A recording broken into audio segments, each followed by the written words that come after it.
Já, nú ætlum við í dag að fara í seinni hlutann að verkefninu 18RK, og rafkerfi Kínabots. Hér erum við komnir að lið 7 og við ætlum að fara á blaðsíðu 17 og skoða búnað sem er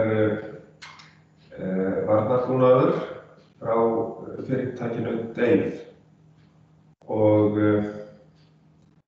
þessi búnaður, hann er á myndinni, á mynd 17 hérna. Hér höfum við 17 í hring, handskrifað inn á teikninguna. Það er sú síðan og við erum með rafala 1 hérna niðri. Það gerum við 1 hér. Svo sjáum við hérna short and overcurrent relay. Ef við förum hérna ofar, þá sjáum við þessa merkingu á þessum búnaði hérna, RMC 122D. Þetta er sem sagt skammhlaups- og yfirálagsvörnin. Og það eru nokkrar spurningar varðandi þessa einingu. Og eins þá höfum við hérna hvernig þessi eining lítur út. Og það er þessi hér erum við með short circuit og overcurrent hérna. Og hér sjáum við stillingarnar að framan. Þannig að það skoðum við þegar að komum við að þeirri spurningu. Hér er fyrst spurt þetta hvers konar búnaður er í kassanum RMC 122D og þetta er þá yfirstraums- og skammhlaupsvörn. Og hvernig er mælingu á yfirstraumi háttað í RMC 122D? Og við skulum skoða hvernig tengingarnar eru að straumspennunum. Það er hver og einn fasi, eftirvaf á straumspenni leitt inn á í gegnum þennan búnað. Og hlutfallið af framleiddum straum rafalans mældur. Og þá sjáum við það hérna á myndinni að hér eru straumspennir, þeir eru teiknaðir aðeins öðruvísi upp heldur en að við sáum í fyrra verkefninu. Þeir eru verkefnum fyrir saman. Hérna er eftirvalið á straumspennum sýnt svona. Hérna aðeins 3 fasarnir, þeir eru eftirvalið, þeir eru tekin hérna í gegn. Straumarnir fara hérna í gegnum I-straumur fyrir L1, I-straumur fyrir L2 og I-straumur fyrir fasa 3, L3. Þannig að allir fasarnir eru teknir hérna í gegn og fara svo áfram yfir á fleiri tæki. Þannig að allir fasarnir eru straummældir inn á þennan búnað. Og þá sjáum við það hérna að það er þá svarað hérna með þessu texta. Það er gert með því að straumspennar eru settir í hvern fasa og leiddir inn í yfirstraumsvörnina og þar er straumurinn mældur sem hlutfall af heildarstraumnum. Síðan kemur C-liður, hvernig eru inngangarnir á RMC 122D? Þetta er í rauninni straumingangar fyrir 0 til 5 ampere.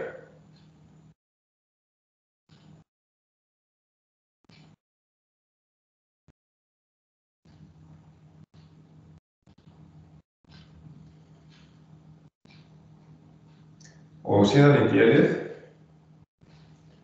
Til hvers eru tengingar við punkta x1 og x2 á einingunni RM722D? x1 og x2, við sjáum það hérna á myndinni. Það tengingin hérna inn á eininguna og hér förum hérna upp og fylgjum línunni, þá sjáum við hérna 24 spennu pluss inn á hérna. Hérna bara reset-rófið til þess að endurskipa þetta og svo höfum við förum hérna áfram og þá sjáum við hérna 0 volt DC. Þannig að þetta spennugjafinn fyrir eininguna yfir skammlaus og yfirstæðarsvefnina. Þá segir það hér, það tenging 24 volt DC vinnuspennu inn á stýrrás varnarbúnaðarins. Og síðan í D-lið, hvernig eru útgáfarnir á RM722D? Þetta eru snertur í rafliðum. Hérna sjáum við þessar snertur. Þær eru hérna að oföðu og það snerta hérna sem 7, 8 og líka 6 en það aðalega að vera notað hérna milli 7 og 8 og 13 og 14 hérna, hún ekki notuð hérna í þessu rulli. En þetta eru snertur sem að tengjast hérna í gegn og ef við reykjum þetta ef að þessi vörn slær út, hvað gerist þá hérna? Við höfum þetta þessari línu hérna. Þá sjáum við það að þetta lendir inn á undirspennusspólunni í uprófum, Q1. Það þetta mekanísk tenging yfir í uprófum hérna. Þannig að ef að verður skammlaug eða yfirströmmur á kappinum frá rafmagninum, að þá slær þessi vörn út strömmum af undirspennusspólunni og uprófum slær út. Það snerta 7 og 8 rífur þar á milli. Ok, hvað gerist svo? Hvernig hægt að stilla yfirströms- og skammlausvörnina? Og þetta gert fram á tækinu með stillingum sem eru merktar með hlutfallsmerkingum af 100.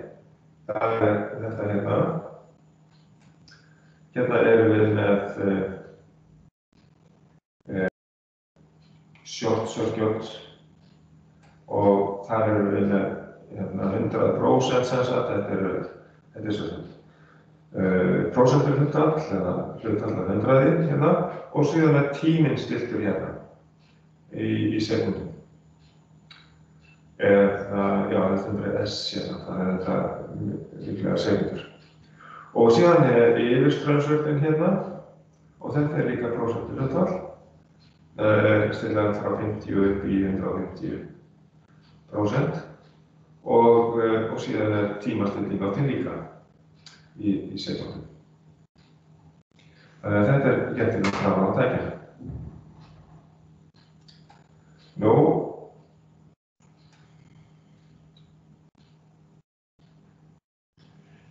já, þessa mynd hérna, blaðsíðu 15, þá þurfum við að skoða hana.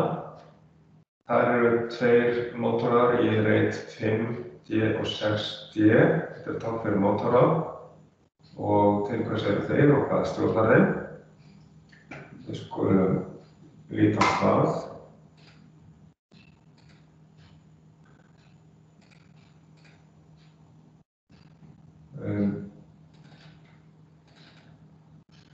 Þetta var 15.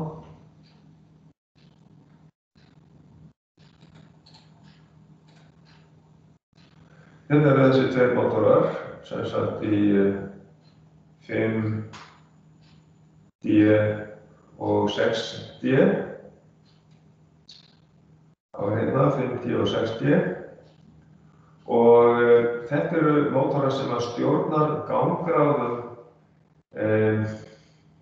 ljósavélar sem sagt. Og þetta er tengt álagsjöfnuninni. ganggráðum dísilvélanna.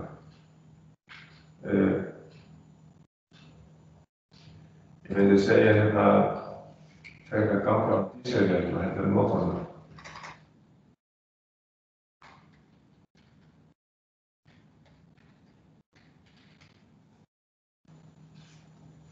Þetta tengt ásjóninni, já.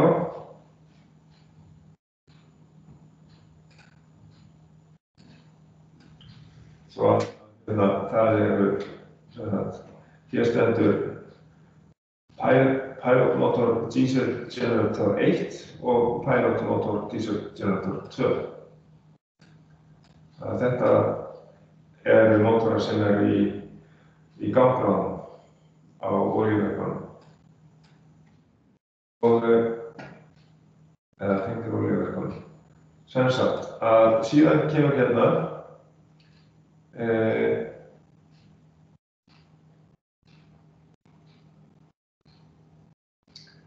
og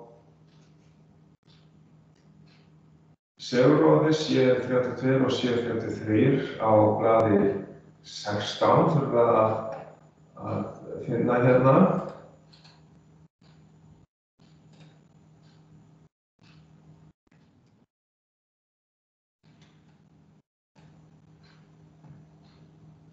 Hérna eru sem sagt C32 og C33 hérna.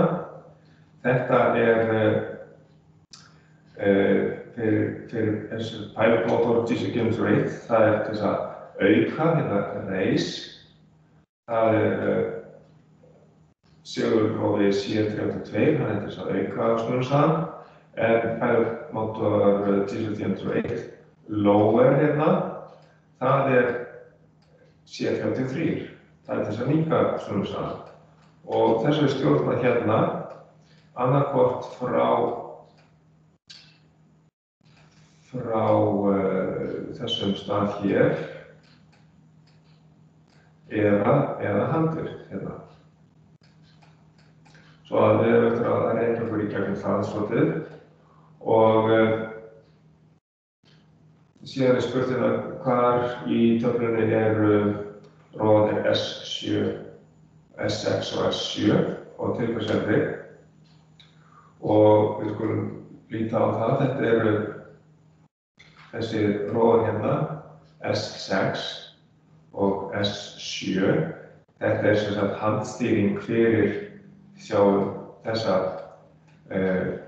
pilotmótora að auka snúningshraðann á vélinni eða minnka snúningshraðann á vélinni. Þannig að það er gert hérna með þessum handstýruðu róðum líka. Það er hægt að skipta yfir frá því að vera sem sagt á sjálfstýringu frá búnaðinum, álagsjöfnunarbúnaðinum og yfir það að vera með þetta handstýrt og það er gert með róða S12 hérna. Þessum víxlróða hérna, S12. En svona skoða spurningarna betur hérna. Til hvers eru róðarnir S6 og S7? Og þeir eru náttúrulega staðsettir hérna í reitum 1C og 2C. Sjá hérna reitur 1 og 2 hérna á þessum róðum og þetta er C hérna í línunni. Og tilgangurinn er að auka við afl eða reyna að auka snúningshraðann sem sagt. En það er náttúrulega ef að ráðandi í rafkerfinu, stjórnar tíðninni, stærsti rafinn, hann stjórnar í rauninni tíðninni þannig að með því að auka aflið á einni ljósavélinni að þá minnkar það sjálfkrafa á öðrum vélum sem eru tengdar inn á sama kerfi. En þannig er hægt að deila raunálaginu á milli vélanna með þessum búnaði. Auka við eða minnka raunafl vélanna handstýrt. Og einmitt þessi rofi S12, hann skiptir á milli handstýringar og sjálfvirkni. Og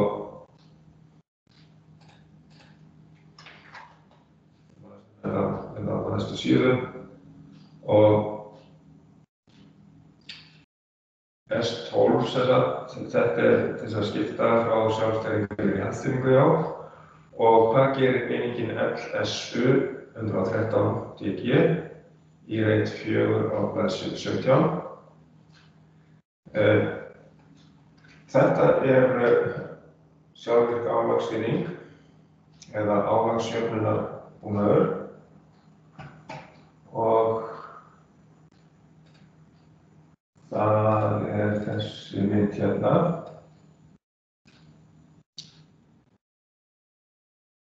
Það hérna við hliðina, það load sharing unit. Það þetta hérna LSU 113 DG og hér höfum við sem sagt merkið inn straum hérna frá einu eftirvarfi, frá fasa 1 hérna og hérna sjáum við örvar á þessu tæki. Það upp, þessi snerta, hún eykur við aflið inn á vél en sem sagt 43 og 44 eykur við aflið en snerta 45, 46 hún minnkar við aflið. Og þið sjáum það á örvum sem við hérna framan. Og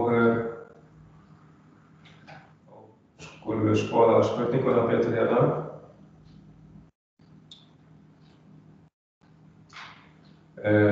Þetta sem sagt einingin, hún bara sjálfstýrður álagsjöfnunarbúnaður og stelpurnar sem sagt 43-44, það þess að auka við aflvélarinnar en 45-46 minnkar við aflið eins og við vorum að skoða.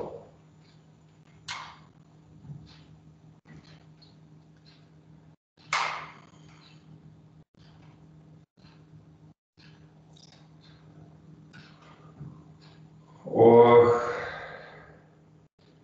þá næsta mál á dagskrá, það hvernig útleiðslan mælt í rafkerfinu í kínunum. Í mynd á blaðsíðu skulum sjá, hvar þessi mynd hérna? Jú, það hérna þessi mynd. Þetta skulum við nægja að sjá hvaða blaðsíða þetta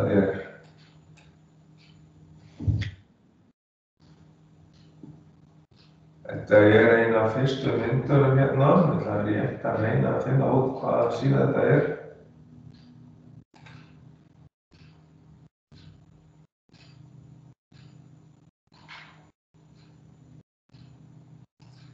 Þetta sé ekki. Já, þetta mynd 11. Þetta sem blaðsíða 11 hérna.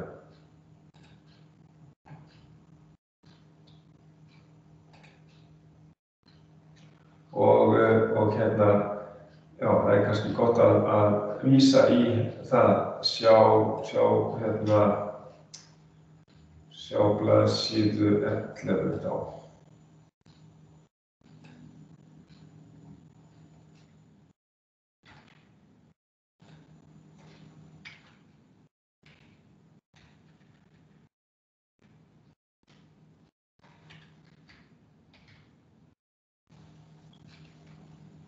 Þar sjáum við hvernig útleiðslan í rafkerfinu framkvæmd og þá skulum við fara aftur yfir á þessa mynd og hún hérna.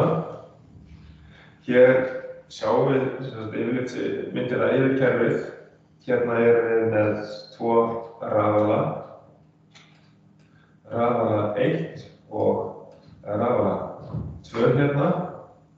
Og hérna sýndar skinnur, það jarðtengiskinna, PE, og hérna núllskinna.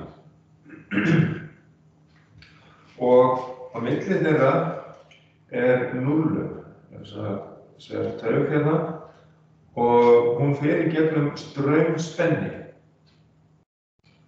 Og eftirváða straumspennu tengt við straummæli, milliampere-mæli. Hér útleiðslan í skipinu mælt með þessum mæli hérna. Þetta útleiðslumælingin. Og venjulega þá sést einhver smá útleiðsla á þessum mæli. En ef að mælirinn sýnir alveg nákvæmlega 0, þá greinilegt að mælirinn ónýtur. Þannig að þá komið svo mikil útleiðsla að mælirinn hefur eyðilagst. Þá bara spólar hún með brunnin í honum og hann sýnir nákvæmlega 0 milliampere. Þá bara mikið að. Og hér við með rafkerfi sem það 3 fasa og 0 og jörð. Og þetta allt í rauninni, og skipspólurinn, hann í rauninni einangraður alveg frá þessu. Það reynt að gera það. Þannig að þetta við förum betur í gegnum það. En ef við lítum í leiðinni aðeins yfir þessa mynd, þá sjáum við hér að þetta allt keimlíkt og við vorum að horfa á í vélasalsmyndunum. Hérna höfum við landtengingarspennu. Hérna hér stendur transformer.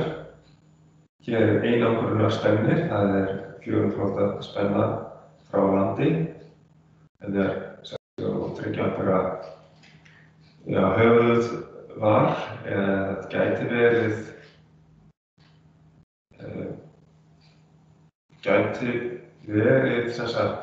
bræðivör þess vegna. En líklega þetta hjaltrofi.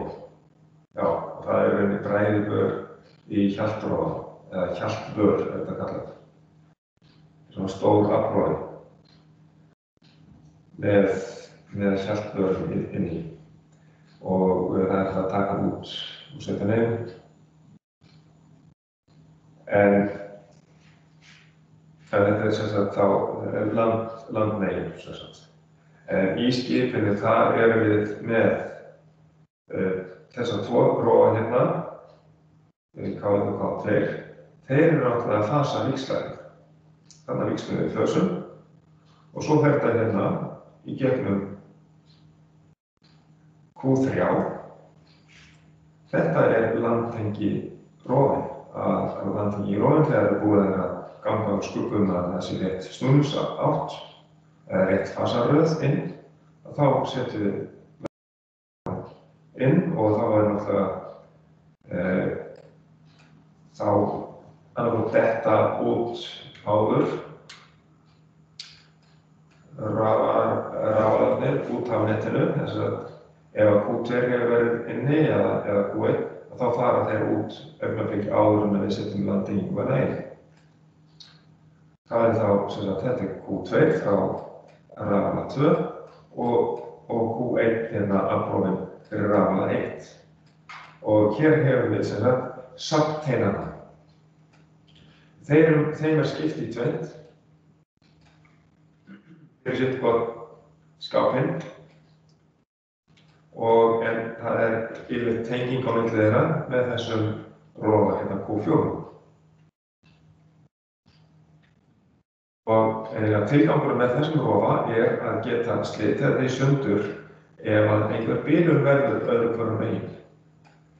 Þá hægt að keyra á öðrum rafalum ef að hinn bilar eða hægt að keyra á ef að bilar eitthvað í töflunni til dæmis þá þetta fyrir rafal 1 ef hún brennur eða eitthvað til þá þessi rofi Q4 tekinn út og þá hægt að nota rafala 1 rafala 2 til þess að að keyra í land.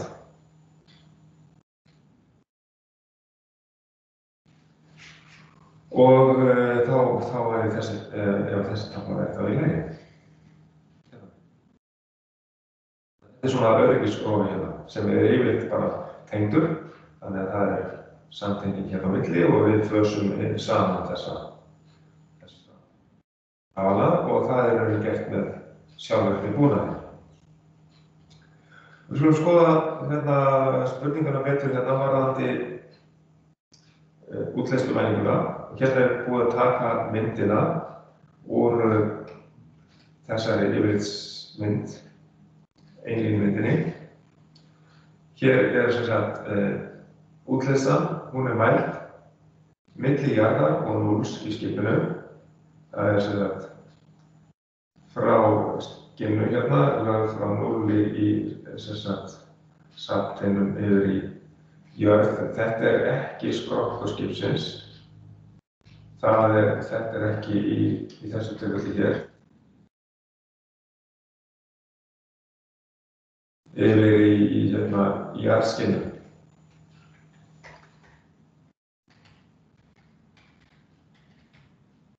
Og straummælir, sem sagt, hann settur með straumspenni hérna.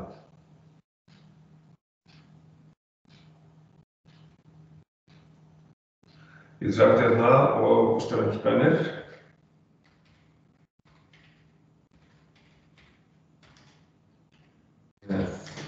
Straummæli settur settur á milluna.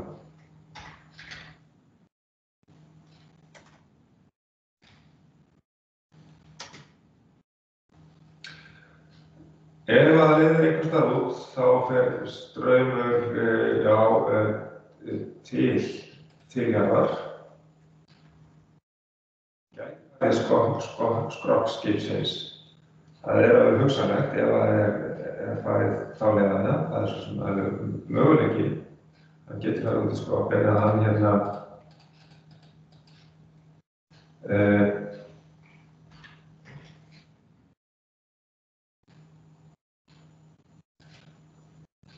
en hann skilar sér ætti að skila sér þá til jarðskinnunnar væntanlega líka.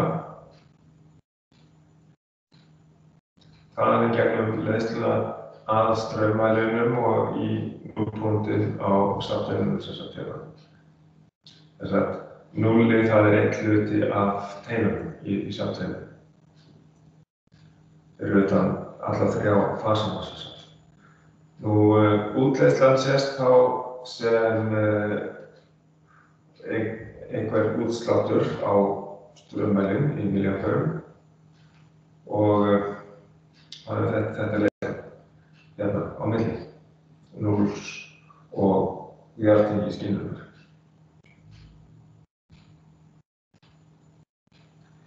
En þetta rafkerfi, þetta í rauninni einangrað.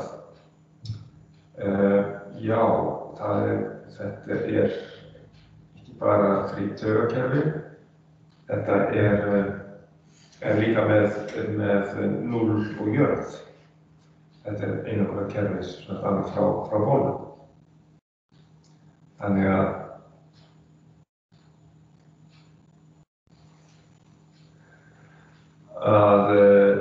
yfirleitt þá öll tæki, þau sem sagt sjálfvirkni málmgerð, þau náttúrulega jarðtengd til jarðtengiskynjunar. Þannig að ef einhver bilunarstraumur fer þá leiðina, þá fer hann líka í gegnum þessa tveir hérna. Og eins og til þess að minnka tæringu í skipsbólnum, þá reynt að hafa skipsbólinn einangraðan frá rafkerfinu í þessum skipum.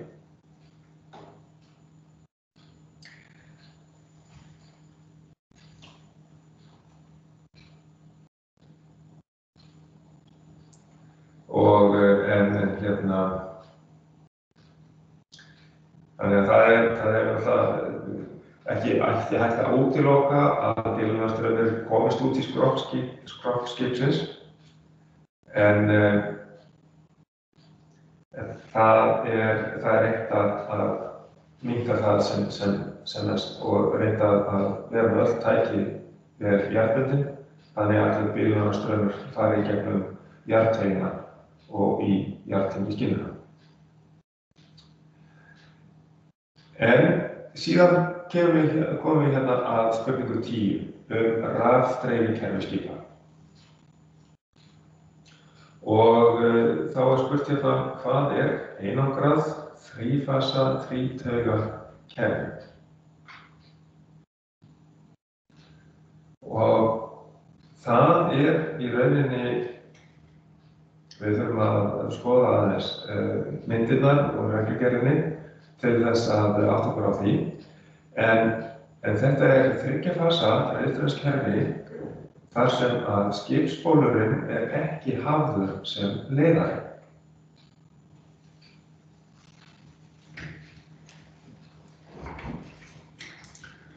Og þess er náttúrulega reynt að fylgja í þessum kínabátum. Þannig að þess vegna er jarðtengingin í öllum tækjum með svona málumgerð, þar sem er jarðtenging, þá er öll tæki sem við með jarðtengi skrúfu, að þetta er allt tengt í jarðskynjuna. Og allur bílunarstraumur á að fara í gegnum svona gulgræna leiðslu sem er jörð og reynda að hafa sem minnst leiðið samband í gegnum skipsbólinn, eða reyna að koma honum alveg út úr öllu leiðinni saman. Það er sem sagt, en ekki hafður sem leiðari.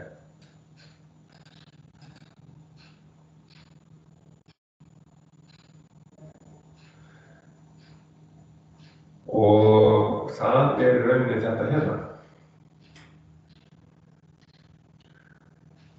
Við sjá hvort að við finnum þessa mynd hérna í gerðinni. Þá erum við með það var hérna það var hérna. Það er í rauninni þessi mynd hérna. Reyndar er hérna einhver tenging hérna út í að sjá hvort að ég hafi betri mynd af þessu, það við förum betur í þetta seinna, en hér erum við með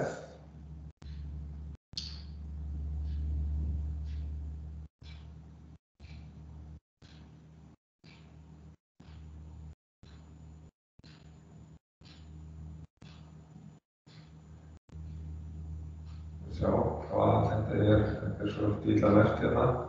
Það er aftur að sjá við hvaða númer er á þessu. En hérna hefur við alltaf þessa mynd sem við vorum með hérna í svarinu. En mér sýnist að þetta sé ekki alveg rétt mynd vegna þess að hér sjáum við að umgerð hérna er tengt út í skipsbólinn. Þannig að þetta er ekki alveg rétt mynd. Þannig að þetta hérna ætti í rauninni að vera þannig að þetta ætti að fara í jarðtengiskynjun sem sagt, eftir jarðhleðar frá umgerð á þessum tækjum hérna, mótornum og þessum ljósum og tengjum. En jarðhlauppsvakinn getur verið samt sem áður tengdur út í skrokkinn til þess að fylgjast með því. En þá hérna skulum við skoða hérna spurningu 10. Hér talað útskýrðu með mynd og orðum hvernig hægt að mæla útleiðslu í kerfinu sem talað í spurningu 10. Og sem sagt í spurningu 10 þá þetta einangra þrífasa þrítögakerfi. Og þá útleiðslan í kerfinu mælt með svokölluðum jarðlömpum. Það eru 3 rólampar sem eru stjörnutengdir. Stjörnupunkturinn tengist jörð eða skipsskrokk í gegnum þrýstirófa. Og perurnar þær eiga að vera með kerfispennu og þær eiga að hafa allar sömu aflmerkingu. Þannig að það sé jafn sterkt á ljós á öllum perunum. Og við sjáum þessar perur hérna fyrir neðan. Þannig að ef allt í lagi þá ætti að lýsa jafn sterkt á þeim öllum. Ef engin útleiðsla lýsa perurnar allar jafnt. Með cirka hálfur ljósstyrkur því að þeir fara ekki beint hérna á milli fasana. Það heldur fara tengjast saman hérna í rauninni með núlpunkt. Því að annar endinn á öllum perunum tengist saman. Þegar það þrýstir á þrýstinömpin hérna þennan hér, þá slitnar stjörnutenging peruna frá jörð, eða frá jörðtengingunni. Þar sem engin útleiðsla var fyrir, þá verður engin spennubreyting né breyting á ljósstyrk perana. Það mynd A hérna. En ef það útleiðsla, þá dofnar peran á þeim fasa sem að útleiðslan á og spennan hefur því hækkað yfir hinar perurnar og því lýsa þær skærar. Þessar hérna þær ættu að lýsa skærar. En þegar ýtt á þrýstinömpin slitnar tengingin við jörðina, eða jarðtenginguna, sem að, gæti verið kannski einhverjum tilfellum skipsskrokkurinn.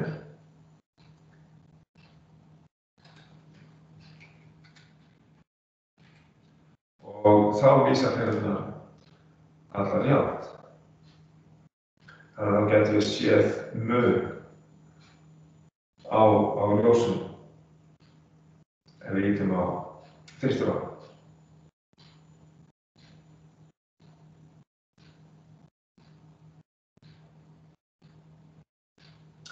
Þannig að ef það útleiðsla þá munur á lýsingu ljósanna, en þegar ýtt á hnappinn þá ætti að vera óbreytt.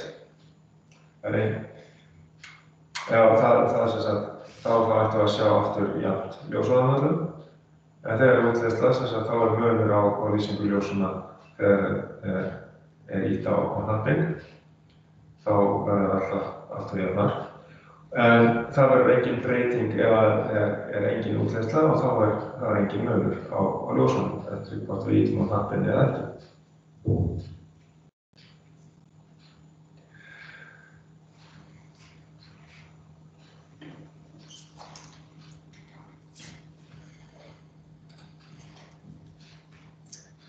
Þannig þessi aðferð. Nú, ef við skoðum þá næstu spurningu, til þess að við komumst í gegnum þetta, þá þurfum við að halda áfram í þessu. Og þá hérna, þegar við að teikna skýringarmynd af þrífasa fjórtaugakerfi með jarðtengdri núltök. Skipsbolurinn ekki sem leiðari. Og þá þetta í rauninni myndin að vísu, þá ætti í rauninni ekki að vera tengt hérna út í heldur.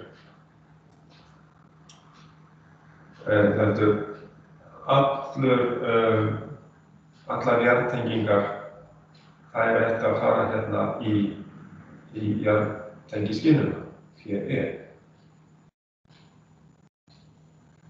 En jarðhleðsvaki, hann gæti náttúrulega verið hérna út í skipsbólinn til þess að fylgjast með því hvort það er útleiðsla einhvern veginn þannig út í skipsbólinn.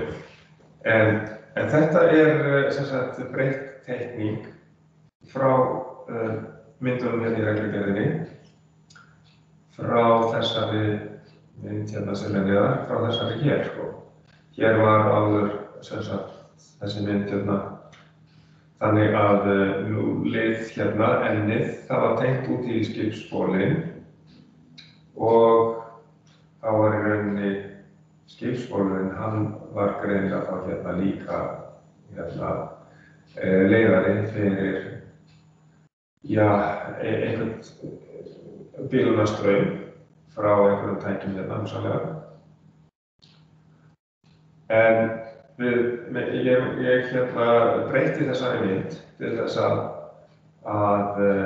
breyta þessu yfir í þetta rafkerfi þar sem að við erum með skipsbólinn ekki sem leiðara og tók ég þetta úr sambandi og bjó til jarðskinnu hérna fyrir neðan en þetta hérna ætti líka, þetta umgerðin á tækjunum, hún ætti að tengjast hérna í jarðskinnuna og líka ljós og tenglar og hitatæki. Þessi jarðbending hérna var ekki að fara út í skipsbólinn, heldur að fara í jarðtengiskinnuna. Svo að þetta komið hérna, jarðtengiskinnan komin, hérna PE og öll jarðtengd tæki ættu þá að tengjast þar en ekki eins og hérna út í skipsbólinn. Ég var ekki búinn að breyta því, það þurfti að laga það. Eins gæti hérna jarðhlaupsvakinn líka farið út í jarðtengiskinnuna en í þessu kerfi þá kemur til söguna sem sagt annar búnaður, það er þessi búnaður hérna. Og þannig myndum við mæla útleiðsluna með því að tengja hérna milli 0 skinnunnar og jarðskinnunnar, svona taug, 0 og með straumspenni og mæla útleiðsluna með straummæli. Og þá í rauninni þyrftum við ekki jarðhlaupsvakann nema kannski til öryggis út í skipsbólinn. Og jafnvel í þessum kerfum þá þessi jarðhlaupsvaki væntanlega ekki notaður. En maður getur aldrei fullyrt það getur vel verið að það sé samt sem áður til staðar. En í þessum kerfum, þessum þrífasa fjórtaugakerfi með jarðtengdri hóltaug og skipsbólurinn ekki sem leiðari, að þá aðal útleiðslumælingin fer hérna fram milli 0 skinnum og jarðskinnum. Samanber teikningarnar úr kynjabókum. Þannig þetta aðferðin. Hvernig útleiðsla mæld í kerfinu sem rætt í spurningu 12 sem sagt, að það þessi aðferð. Þessi aðferð eins og í kynjabókum. Og síðan komum við hérna á 14. Hér þá spurningar úr reglugerðinni frekar. Hvaða hámarksspennur á jafnstraums og reiðstraums rafkerfum skipa? Og við þurfum að leita að þessum svörum sem sagt í reglugerðinni. Það ætti að vera væntanlega hér, þar sem við ættum að finna upplýsingar spennur og slíkt. Og við skulum skoða þetta betur hérna. Að hér hámarksspenna í jafnstraums og reiðstraums rafkerfum skipa.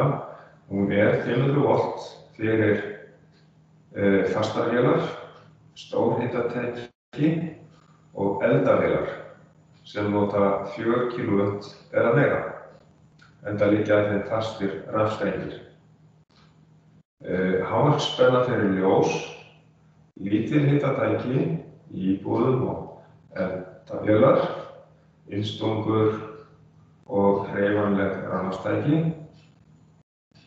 Það 250 volta hámarksspenna.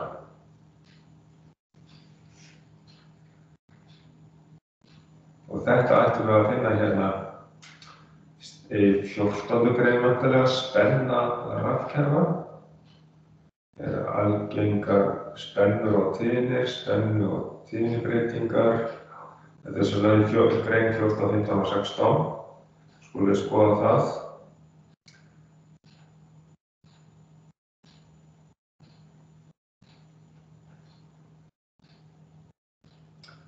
Hérna 14. greinin og hér talað þessi 500 volt fyrir fastar vélar, stórhitatæki, eldavélar og svo framvegis. Og síðan 250 volt fyrir ljós, lítilhitatæki, íbúðum, eldavélar, innstungur og hreyfanlegar rafmagnstæki. En það verður til þess að við handlampa og handverkfæri sé ekki mikið hærri spennu notað en 55 volt. Það svona öryggisatriði og það kannski haft líka á einangrunnar spennu til þess að minnka hættu á að menn fái sig straum.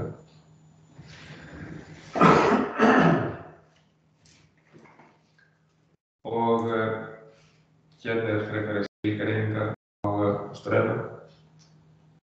Á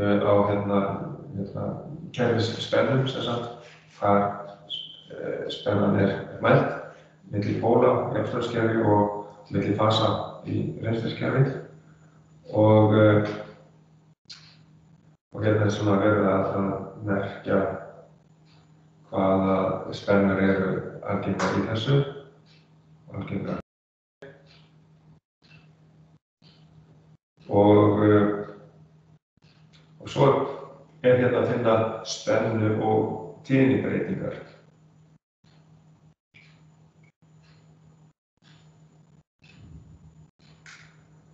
Og hérna sjáum við til dæmis með leyfilegar breytingar á tíðni.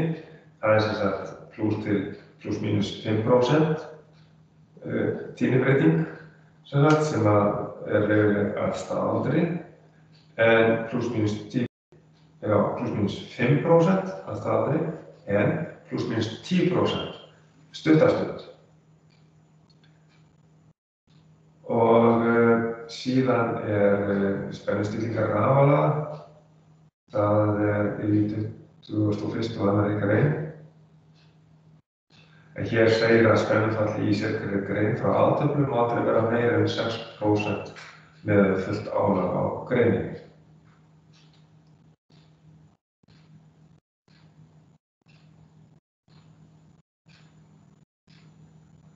Svo að það þá talað annars staðar hvað spennan má víkja.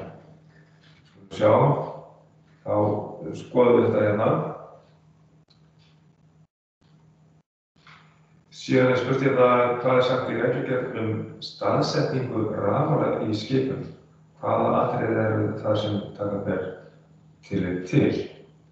Hér segir sem sagt að rafalar skuli þannig settir niður ef við komið að öxull þeirra sé samhliða kili skipsins og einnig skal rafalarnir vera staðsettur á vel loftræstum stað vegna nauðsynlegrar kælingar og eldhættu. Og rafalar verða að vera þannig staðsettir og útbúnir að kæli loftið sem að þeim hleypt sé svo hreint og þurrt sem kostur er. Og sem sagt til dæmis spilkerfisrafalar og slíkir, þeir mega hins vegar, það hins vegar ekki gera eins miklar kröfur til þeirra.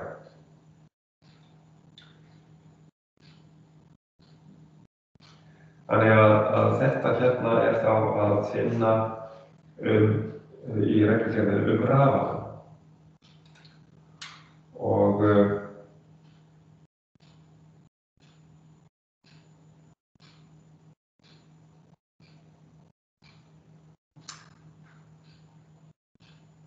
það þá spurning svona hvar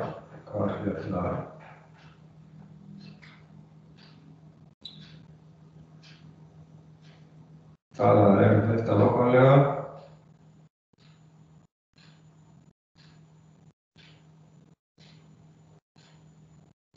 Hér sennilega 20. grein rafalar almennt, get ég trúað. 20. grein, tjekkum á því.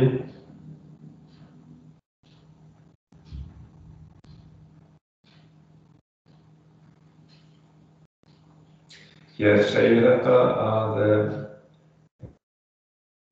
rafalar skulu þannig settir niður ef við verður komið að öxull þeirra séu samhliða skýliskipsins og staðsetja á vel loftræstum stöðum vegna þessara kælingar og eldar. Og hérna kemur þetta fram ekki má staðsetja á undir gólfi vélarrúms nema með sérstaklega leyfi og það gerir sérstaklega kröfur kæliloft. Og þannig að kæliloftið sem leitt sé svo hreint og þurrt sem kostur Þannig að hérna kemur þetta fram. Og hér síðan talað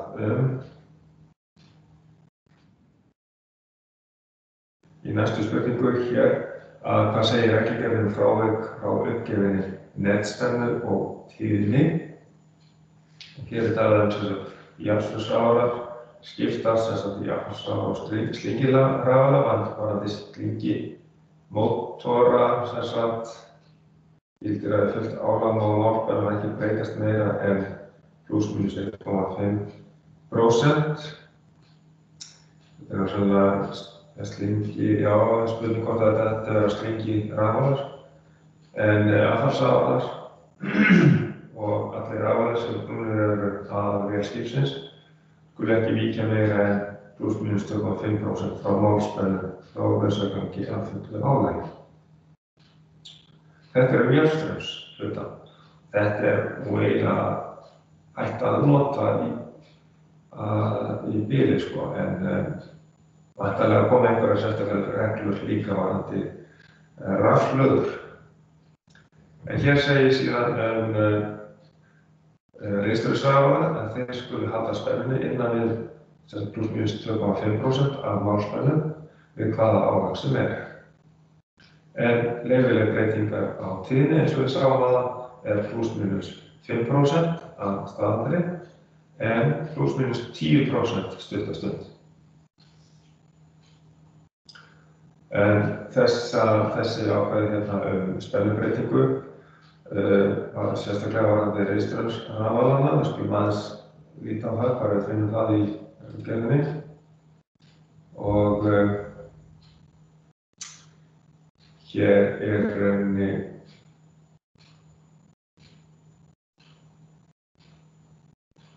þá talað ritstjórisrafala hérna að þeir skulu vera búnir sjálfur spennustullum, halda spennunni þannig að víki ekki meira en +- 2,5% frá málspennu við hvaða álag sem Svo að hérna í 22. grein spennufrávik varðandi ritstjórisrafala. Ókei, þá hvort það eitthvað fleira í þessu. Hér erum við komin á endi.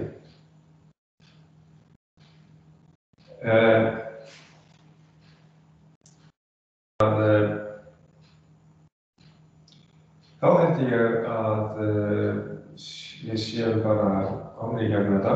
Ég ætla bara rétt aðeins kannski að bara að lokum örlítið bera saman þessar myndir hérna úr þessu vélarrúmi og svo úr vélasafni og skoða hvort það einhver einhver munur þarna á.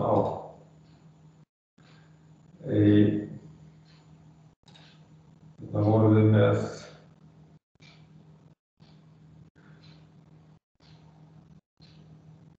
já, það ekki þessi, það líklega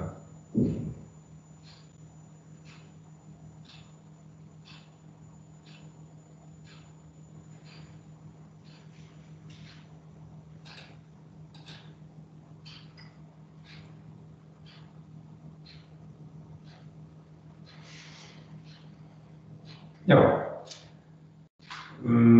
Það var einlínumyndin sem ég var að spá í. Það spurning, hún einhvers staðar hérna í þessu. Já, það sé ekki hérna fyrir ofan.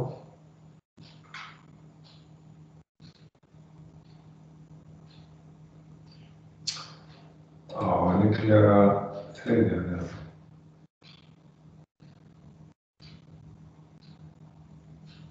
Þetta var þessi, já. Þetta var þessi.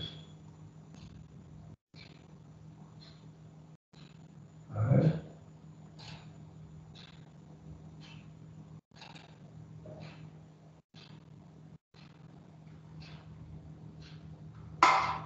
þarna kemur. Ég ætlaði að reyna að bera saman þessa mynd hérna og ég ætla að reyna að fá hana hérna til hliðar ef að það gengur, við sjá. Nei, hún vill ekki bara vera hérna til hliðar.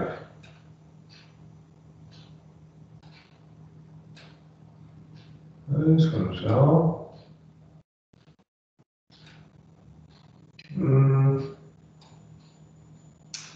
Ég ætla að fara með hana hérna svona, þá kannski nægir öllum. Svona var það. Já, hérna höfum við möguleika á að bera þetta saman. Ég ætla að reyna að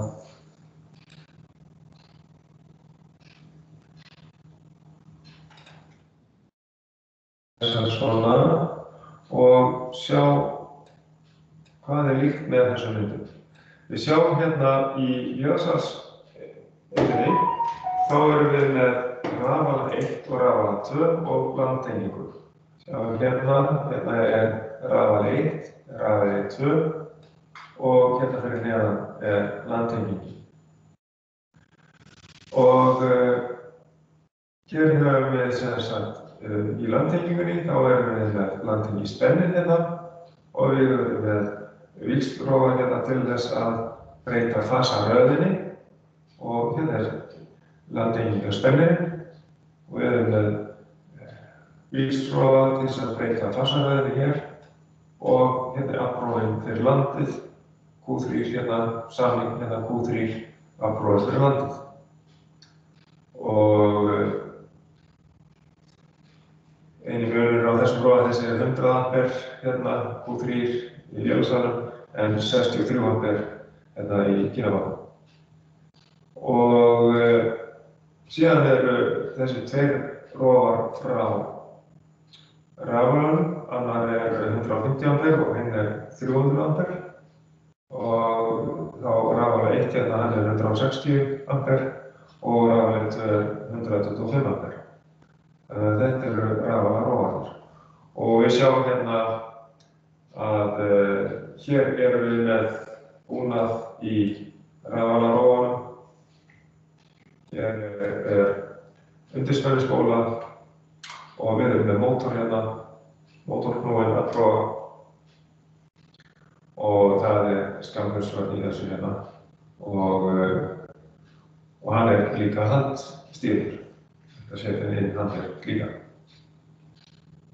Þannig að þetta mjög líkt því sem við erum með, en í Jökulsárnum þar eru svona laskar sem hægt að skrúfa í burtu í staðinn fyrir að hérna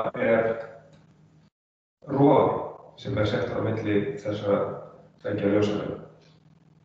Þannig að það hægt að taka í sundur vélarsáls safnteina, en það bara meiri handavinna heldur en hér. Hér rofið sem tengir hérna á milli. Og eins og ég sagði áðan að þetta sem sagt til þess að ef eitthvað gerist í annarri töflunni, þá þetta að rjúfa þennan rofa og nota töfluna sem heil. Og rafalan sem tengist heilu töflunum sem í lagi. Og síðan alltaf álagið sem dreifist hérna út frá öllu saman. Og þetta inni á kælitækin og líka greinitöflur og alls konar notendur sem eru tengdir hérna innan. Hérna í vélarsalnum þar vorum við náttúrulega bara með hitaöfl til þess að búa til álag fyrir rafmagn, fyrir æfingarnar. Þetta svona meira raunverulegt álag sem kemur fram hérna á myndinni. Hérna sem sagt merkt busbar 1, sem sagt safnteinar 1 og safnteinar 2 fyrir sem hvora töflur. Svona aðskilið hérna. En þessi rofi yfirleitt alltaf tengdur. Það hérna greinilega, þetta bara handverkur, hann hérna, náttúrulega teiknaður með yfirljósvörn og skjálfnausvörn líka hérna, en það möguleiki að allavega skjálfnausvörnin sé notað í þessu. En þetta fyrst og fremst öryggisatriði upp að geta aftengt mjög hratt á milli safnteina. Og þannig að þá er þessi búnaður til þess að mæla útleiðsluna, þessi hérna, tengingin milli 0 skinnu og jarðskinnu. Það þessi taug hérna sem útleiðslan mælist í, eða straumurinn mælist hérna í þessari taug hér. Og það straumspennir sem skynjar segulsvið frá þessari leiðslu hérna og það tengist út í straumæli hérna. Sem við eftir hérna milliampere. Þá við séum búin að bera þetta sannlega saman hérna og milli þessara rafkerfa. Og þetta allt saman keimlíkt. Síðan með stærri skipum þá myndi bara bætast við hérna ásarafali og svo fleiri notendur. En þetta grunnurinn alltaf mjög svipaður. En þá við láta þessari upptöku lokið og svo nema sé einhverjar spurningar varðandi þetta. Ef það ekki, þá ætla ég bara að stoppa upptökuna.